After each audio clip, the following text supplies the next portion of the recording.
ফেনীর ফুলগাজীর মাটির সঙ্গে আত্মার সম্পর্ক ছিল বিএনপি চেয়ারপারসন ও আপসহীন দেশনেত্রী বেগম খালেদা জিয়ার। তিনি নেই, কিন্তু তার স্মৃতি ছড়িয়ে উঠান ও বাড়ির চারপাশে। ফুলগাজীর দক্ষিণ শ্রীপুর দিঘির পাড় গ্রামে কান্না থামছে না তার ভক্ত অনুসারীদের। শোকস্তব্ধ পুরো জেলা। প্রতিনিধি নজরুল ইসলাম রঞ্জুর তথ্য ছবিতে ডেস্ক রিপোর্ট।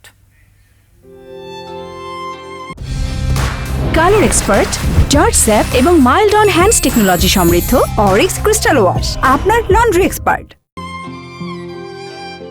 ফেনীর ফুলগাজীর দক্ষিণ শ্রীপুর দিঘির পাড় গ্রাম।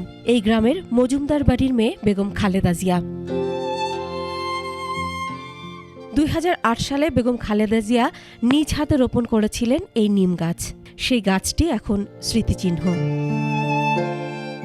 দলীয় যে কোনো কর্মসূচিতে ফেনীতে এলেই বেগম জিয়া আসতেন গ্রামের এই বাড়িতে। ছায়া সুনিবিড় এই গ্রামের সাথে তার ছিল আত্মার সম্পর্ক। এখন সবকিছুই আছে, নেই সেই অতি আপনজন, সেই চেনা মানুষটি। আমরা শহীদ রাষ্ট্রপতি জিয়াউর রহমানকে দেখি রে, জিয়াউর রহমানের আদর্শের কথা শুনেছি, বেগম খালেদা জিয়াকে দেখেছি, বেগম খালেদা জিয়ার দেশপ্রেম দেখেছি, বেগম খালেদা জিয়ার দেশ পরিচালনা দেখেছি, বেগম খালেদা জিয়ার আদর্শে অনুপ্রাণিত হয়ে এই দল করার সিদ্ধান্ত নিয়েছিলাম ছাত্র জীবন থেকে।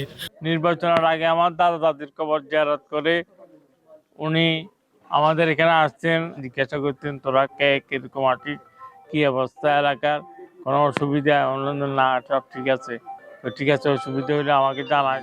ফেনী 1 আসন থেকে 5 বার সংসদ সদস্য নির্বাচিত হয়েছিলেন বেগম খালেদা জিয়া। ত্রয়োদশ জাতীয় সংসদ নির্বাচনেও এই আসনের প্রার্থী হিসেবে তার পক্ষে মনোনয়ন জমা দেন নেতাকর্মীরা। Masum আলিসা, desk report, 21 television.